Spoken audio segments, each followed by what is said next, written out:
Hello. അപ്പോഴേ ഒരു ഈസിയും tasty ആയിട്ടുള്ള എഗ് ഫ്രൈഡ് റൈസ് എങ്ങനെയാണ് ഉണ്ടാക്കുന്നതെന്ന് കണ്ടാലോ? ആദ്യം തന്നെ ഞാനൊരു 3 മുട്ട എടുത്തിട്ടുണ്ട്. അതിൻ്റെ അകത്തോട്ടുള്ള കുറച്ച് കൂടുതൽ വെജിറ്റബിൾ എടുത്തിട്ടുണ്ട്. ക്യാരറ്റ്, ക്യാപ്സിക്കം, ബീൻസ്, പിന്നെ സവോള, പിന്നെ ഇഞ്ചി, വെളുത്തുള്ളി, പച്ചമുളക്, പിന്നെ അൺസോൾട്ടഡ് ബട്ടർ എടുത്തിട്ടുണ്ട്. പിന്നെ അതിനകത്തേക്ക് ആവശ്യമായിട്ട് ഞാനൊരു ചിക്കൻ്റെ ക്യൂബ് യൂസ് ചെയ്യുന്നുണ്ട്. മാഗി ക്യൂബ് ഉണ്ടെങ്കിൽ അത് യൂസ് ചെയ്യാം. ഡാർക്ക് സോയ സോസ് എടുത്തിട്ടുണ്ട്.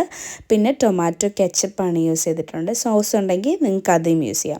ആദ്യം തന്നെ പാനിൽ ഞാനൊരു വലിയ പാത്രത്തിലാണ് ഇപ്പോൾ വെക്കുന്നത്, കാരണം ഒരു കൂടുതൽ ഉണ്ടാക്കുന്നതുകൊണ്ട്. അതുകൊണ്ട് ക്യാമറയ്ക്ക് ചെറിയൊരു ലിമിറ്റേഷൻ ഉണ്ട്, എന്നോട് ക്ഷമിക്കണേ. അത് തന്നെ പാനിൽ ഞാൻ മുട്ട ഒന്ന് സ്ക്രാമ്പിൾ ചെയ്ത് എടുത്ത് തന്നെ മാറ്റുന്നുണ്ട് കേട്ടോ. അത് മാറ്റിയതിന് ശേഷം അതേ പാനിൽ തന്നെ കുറച്ചുകൂടെ എണ്ണ ഒഴിച്ച് അതിൻ്റെ തൊട്ട് ഒരു ക്യൂബ് ബട്ടറും കൂടെ ഇട്ടതിന് ശേഷം ഈ ബട്ടർ നന്നായിട്ട് മെൽറ്റായി വരുമ്പോഴത്തേക്കും അതിൻ്റെ തൊട്ട് ചെറുതായിട്ട് അരിഞ്ഞ് വെച്ചിട്ടുള്ള ഇഞ്ചിയും വെളുത്തുള്ളിയും പച്ചമുളകും കൂടെ ഇട്ടിട്ട് അതിൻ്റെ ആ ഒരു പച്ചമണം ഒന്ന് മാറ്റിയെടുക്കുന്നുണ്ട് കേട്ടോ.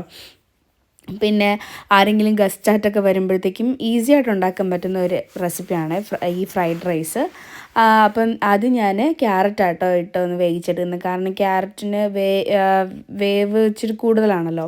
അപ്പോൾ ക്യാരറ്റ് ഞാൻ ആദ്യം ഇട്ടിട്ട് ഒന്ന് സോട്ട് ചെയ്ത് ഒരു 5 മിനിറ്റ് ഒന്ന് വേവിച്ചെടുക്കുന്നുണ്ട്.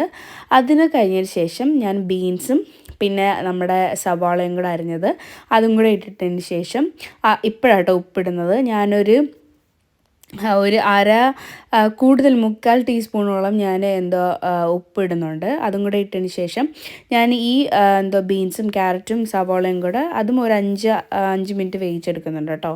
പിന്നെ ലാസ്റ്റാണ് ക്യാപ്സിക്കം ഇടുന്നത്, കാരണം ക്യാപ്സിക്കം പെട്ടെന്ന് വേകും.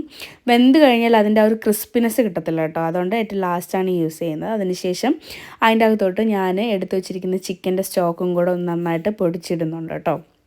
നന്നായിട്ട് ഒന്ന് സോട്ട് ചെയ്തതിന് ശേഷം ഇനിയെല്ലാം പെട്ടെന്നാണേ. ഞാൻ ഒരു ടേബിൾ സ്പൂണ് സോയ സോസും പിന്നെ 1/2 ടേബിൾ സ്പൂൺ ടൊമാറ്റോ കെച്ചപ്പും 2 ടീസ്പൂൺ നിറയെ കുരുമുളക് പൊടിയും എടുക്കുന്നുണ്ട് കേട്ടോ.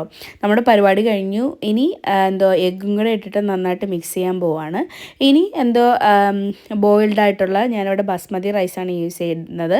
ഞാൻ തലേ ദിവസം വേവിച്ച് വെച്ചിട്ടുള്ള ബസ്മതി റൈസാട്ടോ ഇവിടെ യൂസ് ചെയ്യുന്നത്. നിങ്ങൾക്കും അങ്ങനെ വേണമെങ്കിൽ ചെയ്യാം. അപ്പം നല്ല ഓരോ റൈസായിട്ട് ഇട്ട് കിട്ടുന്ന രീതിയിൽ നമുക്കത് കിട്ടും.